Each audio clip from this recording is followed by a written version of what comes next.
Yes guys, welcome back to the channel. So, today we're grading more NBA teams off seasons, and today we're going to be grading the Boston Celtics and their off season. So, look at the first things, let's get this out of the way early. Jason Tatum, he re-signed with the Boston Celtics obviously. He signed a rookie max contract worth up to $195 million. So, this was a must do, for Boston. This is the future of their franchise, probably the best player of the franchise anyway right now. So this was something they had to do. And 10 out of 10 for that obviously. Losing Jason Tatum would have been pretty bad for Boston, probably would have ruined their future. So, Jason Tatum, good move there. Now, on to free agency and people who they did lose. They lost 4 players this free agency. Most high profile name is Gordon Hayward. Now Gordon Hayward, he split Boston, some people loved him, some people thought, Jason Tatum's good enough on his own, we don't need him. But Gordon Hayward ended up leaving. He opted out of his contract with the Celtics and signed a 4-year, $120 million deal with the Charlotte Hornets. So Hayward wanted out of Boston. He wasn't the main option there, with Tatum getting better and better. People like Jaylen Brown, Kemba Walker. So Gordon Hayward went out to Charlotte. Now has a bigger role in the offense. And best luck to Gordon Hayward. Boston fans, how do you feel about losing Gordon Hayward?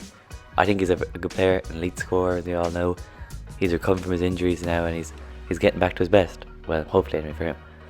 They also lost Enes Kanter, a big man. I think they'll be fine with losing Kanter. They got Tice. Hopefully Taco Fall will get some more minutes this year. Everyone loves Taco Fall, so hopefully he might get more minutes. They also lost Vincent Poirier, and they lost Brad Wanamaker, their backup point guard. So they lost a couple of good few players this offseason.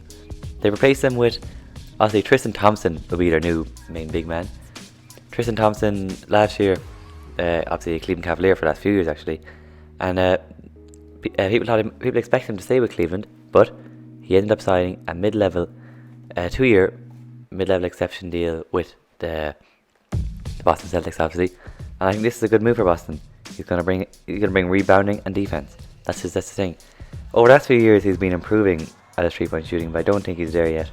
I wouldn't go relying on him to be hitting decent numbers from 3, but he's shown signs of improvement. And last year with the Cleveland Cavaliers, he took on more threes, so that's the signs of improvement. Now last year with Cleveland, he averaged 12 points per game and 10.1 rebounds per game, so averaging a double-double, pretty good.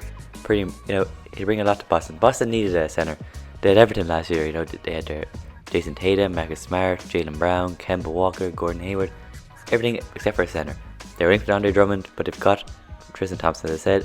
Last year he shot 39.1% from the 3-point line, but granted he didn't take too much 3-pointers, so don't take that to the bank.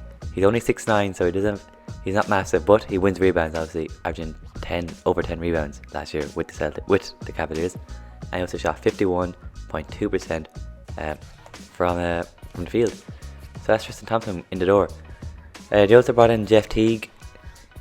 Jeff Teague, an experienced vet at this stage. This is going to be his 12th season in the league. And, he's going to be replacing Brad Wanamaker as their backup point guard. Last year he averaged 10.9 points per game, 2.4 rebounds, and 5.2 assists, shooting 36.8% from 3 and 43.6% from the field. So, he'll bring shooting, backup point guard, experienced vet, 6'3". He'll bring a lot to the team. A lot of experience, he'll help out. And with Kemba Walker actually being injured for the start of the season, he's going to get some more minutes than expected. Then in the draft, they got Aaron Naismith, number 13 overall. He's meant to be an elite scorer, so wait and see what he can do with the Boston Celtics. So he's meant to be a good pickup. Peyton Pritchard was also brought in at number 26 overall. And Jan Madar was brought in number 47 overall. So they 3 draft picks brought in, need to bring in. Pritchard looks like a good pickup. Peyton and Madar, they could be great, or they could flop. So the Boston Celtics roster going into the 2020-21 season is this. Your main point guard is Kemba Walker. You got Marcus Smart, as another guard, maybe a backup point guard if you want him to be. And you also got Jeff Teague. Then you got more people like Tremont Waters, another more guard depth. Then we move on to Kason Edwards, Ramo Langford, Jaylen Brown. So we all know Jaylen Brown, their main shooting guard. I think he's potentially win All-Star next 2 years. They're starting shooting guard. And hopefully Jaylen Brown this year steps up again.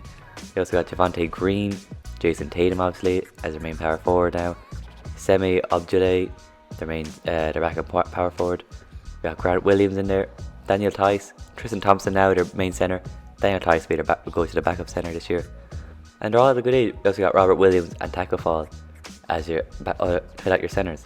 Then we got Aaron Smith, who's a forward, and Peyton Pritchard and Yamade are both guards. So some more guard depth. Now, this is a young team Boston have here. Their starting five probably Kemba Walker, he's 29. Then you got Jaylen Brown, who's only 22. You got Tristan Thompson as your starting centre, he's only 28. Then you got people like Jason Tatum obviously, who's only 22 himself, I think. Yep. So then who else could be in there? You could put Marcus Smart in there, or you could put I think Marcus Smart. You should probably you could put maybe slide Jaylen Brown as your starting small forward, and put Marcus Smart as your shooting guard. I don't know. That's for Brad Stevens, to decide. I'm not the head coach of the Boston Celtics. I'm just predicting here. But yeah, no, an eventful offseason for Boston. Didn't bring too many people in, didn't lose too many, but big names in and out. Gordon Hayward, for some it's a big loss, for others they'll get over it. And Tristan Thompson is a much needed centre into that team. So, how the Boston Celtics do next year?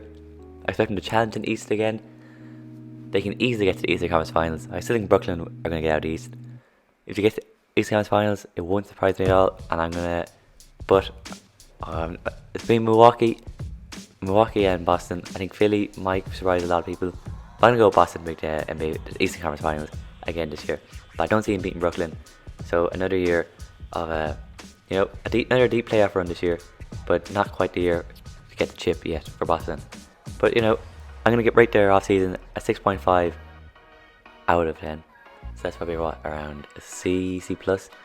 I just think Gordon Hayward was a big loss for them, and Tristan Thompson was much needed, but he's not going to replace Gordon Hayward, and I think they might regret that near the end. Who knows? But yeah, guys, that was the video. Make sure to like the video, subscribe if you're new, and turn on notifications. We've uploaded every day this December, and we're going to keep going until the 25th of December. So stay notified, and yeah, we're all set, guys. I'm out of here.